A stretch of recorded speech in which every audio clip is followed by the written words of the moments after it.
Hiya, my name's Charlie and welcome to my channel, and today is my monthly favourites. Yay! I love monthly favourites videos. I say this every month. It's my favourite video to film because then I get to talk to you guys about all my favourite things.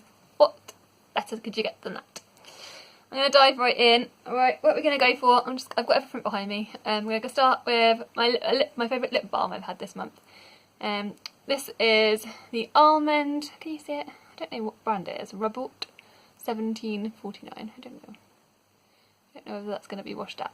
It's really, really beautiful and it smells like chocolate. I got it from Hotel Chocolat because every Christmas I'm going to hit on that.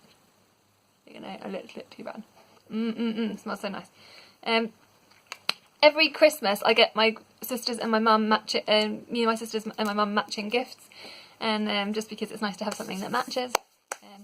And this was the thing that I picked for us this year, and it just smells amazing. This one is almond almond chocolate, but you can get like honey flavoured and other ones. I don't know if they still sell them in Hotel Chocolat, but you guys can go and check out if you've got one near you.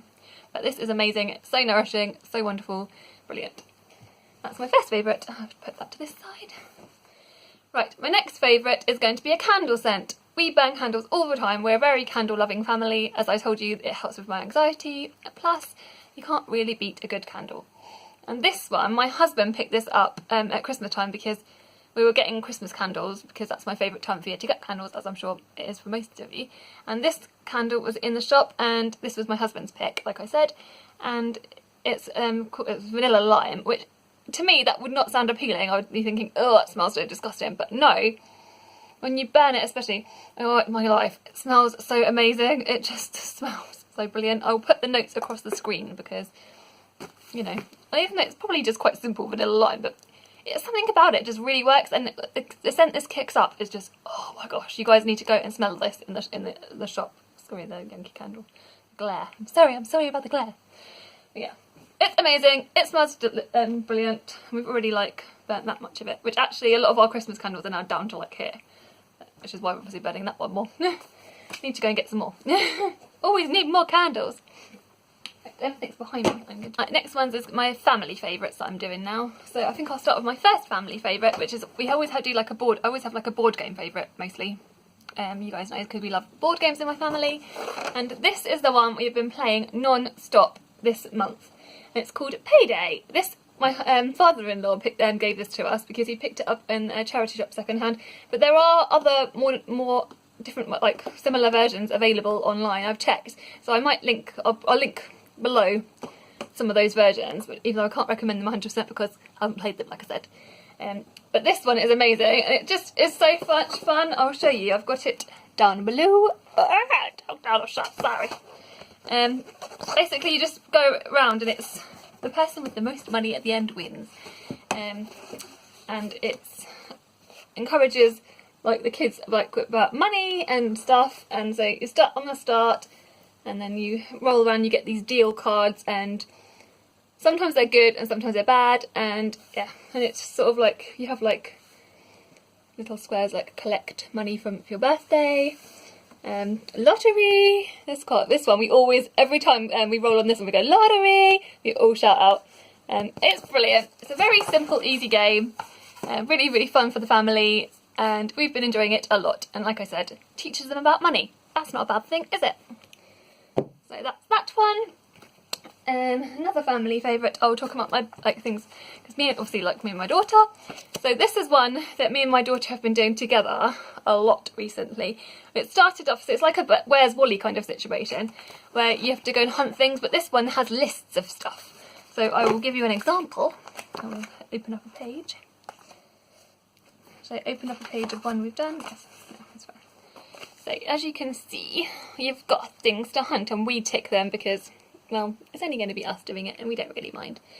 So it's beautiful, beautiful pictures. I don't know if you can see. And you have to go around and hunt out things each. And how me and my daughter do it, we find them together, but we have we each tick 5 each every night. So, well, sometimes we do 2 or 3 a night. And we've been loving it. We've been searching for things. And there's one page where there's loads of them that have really funny names, but I'll find the one that made me laugh in a minute. So this one really, really made me laugh. This one's got monsters you have to find. And as you can see, this one is Can you see? We had to look for skadoobles, which I don't know why I love that word, skadoobles. How brilliant is that? So yeah, we had so much fun. We were laughing our heads off. It's been really, really fun. We're going to carry on doing it, obviously, because there's loads and loads to choose from. There's loads of different types of things in here. There's fairies, there's monsters, there's pirates, there's things at the beach, there's so many different things, and the pictures are beautiful, and it's lots and lots of fun to do with your little one. So if you've got a little one, like 5 up, I think it's a brilliant fun thing to do with them. Maybe even 3 up, depending on how, you know, their age, you know them, like I say. So that was so much fun. That's that one. Another thing that I've been doing with Belle, we've been watching Bake Off reruns again on Netflix over and over and over again, and in particular season 6 with the Nadia season, because I don't know if you guys know, but I think I've said it before to you guys, but Nadia from Great British Bake Off, sorry, this is what I'm talking about, Great British Bake Off. Nadia is my favourite, and she's my daughter's favourite, and she's just brilliant. And so with the season with her in is definitely our favourite out of all the Bake Off seasons. So yeah, we've been rewatching that, and then I think now we're on a different season, but either which way. So Bake Off's definitely in my favourites again this month. It's been in my favourites before, I think, previous months. But yeah, so that's that one. Everyone knows about the Bake Off, Great British Bake Off baking show, where they just make lovely dishes, and they have in the one we've been watching, Mary Berry's still in it, and Mel and Sue are still in it. Not as keen on the new one. I do like the new one, but it's not quite the same without Mary, let's be honest. Not quite the same without Mel and Sue. But yeah, so that's a favourite. Right, another favourite. As I'm said about Netflix, I think I will talk to you about another Netflix show that I have been loving. I have been loving a show called Russian Doll. Now this is one that my husband introduced me to. He found it's kind of like, the best way to describe it is kind of like a Groundhog Day kind of situation. It stars Natasha Lyonne, and she plays a character called Nadia.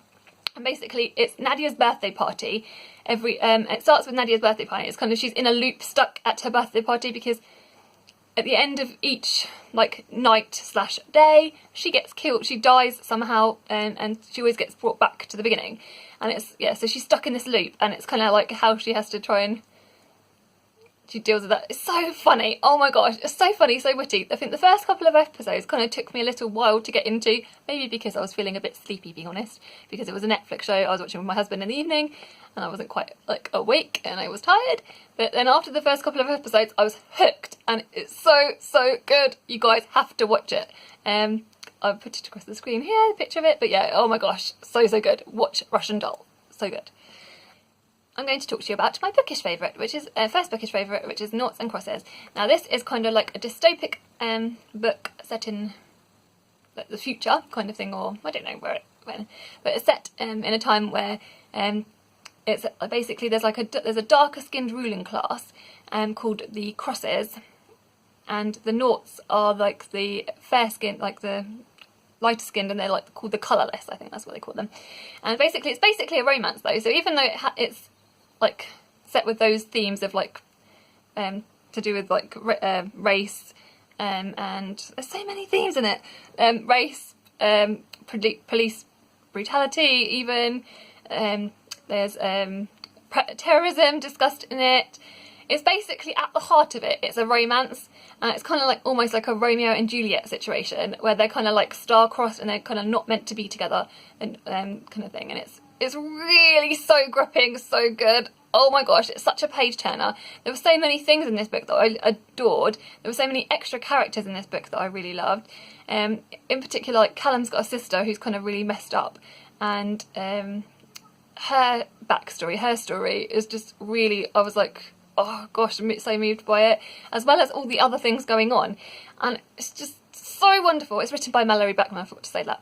You would have seen a picture of it because I got this from the library.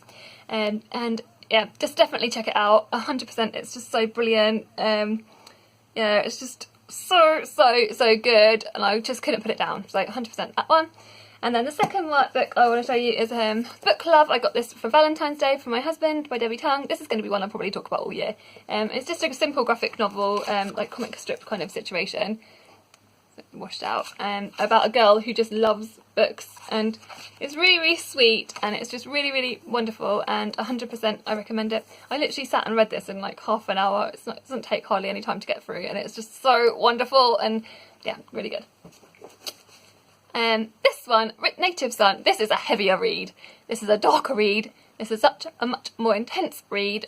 This is yeah, so this is about a guy called Bigger Thomas, and this is set in kind of, I think it's set in like New York and stuff, and in the 1930s, and so it's a time when there was like a load of prejudice and racism around, and he's kind of Bigger Thomas. It sort of opens up with Bigger Thomas in this like apartment, and he's like in this cramped apartment with his family, and it's really like oppressive, and kind of like you can feel the tension in the air, and family is super poor, and he doesn't really have many aspirations for life. It's very bleak for him, and along comes his family called the Dalton family, and they offer him a job, and it's like the chance for him to kind of make amends. They kind of like that was the moment that could have gone two ways, one way or the other for him. But as from the blurb of the book, it tells you that unfortunately someone then gets killed, and this is just from then. Bigger's life spirals downwards, and it was always spiraling downwards. It was kind of always what was meant to happen. It's divided into 3 parts. The first part is fear, the second part is flight, and the third part is fate. And it's so gripping. There are no, apart from the fact that it's broken into these 3 books, there are no actual chapter breaks. So what I did with this, and what I recommend you guys doing if you read it, is to literally just tab it out like 50 pages at a time, whatever you find you can read, you normally read in like one sitting, like tab it out like that, because that's how I worked my way through the book. But I still read it really quite quickly over the course of a week, and it was it's probably like my favourite book I've read this year actually. Richard Wright's writing is just so amazing. It's just, honestly, it really touched me. There's a section at the back of the book, like in a court scene, and his like lawyer guy Max, Boris Max I think his name is, his surname is Max, anyway, he does this really long speech at the end of the book, sort of in defence of Bigger, and that, oh my gosh, was beautiful, and it kind of sums up, obviously it sums up the whole book, it sums up the whole themes of the book, and it really kind of wraps things up and gives you the view of really how it's all played out, which I think, honestly, so wonderful. If you haven't read Native Son, I don't know how more people aren't talking about this book, seriously. Read it. It is, the only thing with this, like I said, there is trigger warnings for rape, there's trigger warnings for violent things, there's horrific things that happen, things that are so violent that I was literally almost like hiding behind cushions, it was that violent. But, so if that's not your bag, maybe it's not for everybody. But if you can stomach it, yeah, please read it. So those are my bookish favourites. Now, lastly but not leastly, I'm going to talk about my channel favourites, YouTube favourites, Booktube I'll start with. Gaia Athena, who I've been watching for ages. I love you so much, Gaia. She deserves so many more subscribers, because she just talks about like books that you wouldn't necessarily know about, like to do with autism and stuff. So if like you want to know more about autism and want to get some good recommendations, go and check Gaia's channel out. She's got the biggest heart as well, and she's just such a wonderful, lovely lady, and I just think you're just so wonderful, Gaia. I love you, honestly, I really do love you so much. So please, everyone, go and check out Gaia, because her videos, they make me smile. She's just so wonderful. Check out Gaia, go and support her, because she's brilliant. The next one I'm going to talk about is Roger Reads. He's done, I love his channel, I discovered him fairly recently. In particular, one of my favourite videos of his was he did like a book to movie, ones that are coming out this year that he's kind of like interested in, which I thought was really good. All his videos I really like, actually, being honest, but in particular that one was like one of my favourites. So go and check out him. I cannot, even though I've mentioned it, I try not to repeat the same people over and over again in each month. I cannot not mention A.G's channel, A.G Macdonald. He did these skits this month recently, like the last week or so. He's brought out these 2 skits, both of which, I don't want to ruin any of them, but you have to check them out. They made me literally laugh out loud, and I don't say that very often. I was literally cackling to myself. My children must have thought I was a right old weirdo, but they know I'm weird anyway. But please, go, I'm going to link those videos in particular down below, because they were just brilliant. I love A.G, as I already said to you guys.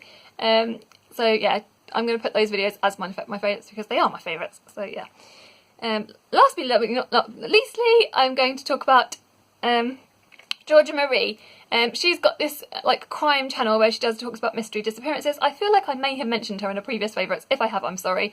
But she's just brilliant, and this she just recently hit 100k, and she did a whole week of like midweek mystery things, like mystery videos, disappearances, crimes, true crime. So anything, if you're interested in true crime and murder and all those kinds of like grisly, disgusting things, go and check out her videos because the way she does them is so brilliant, and it was a favourite this month. It was 100% every single night time I was watching them. So yeah, I'll link those down below.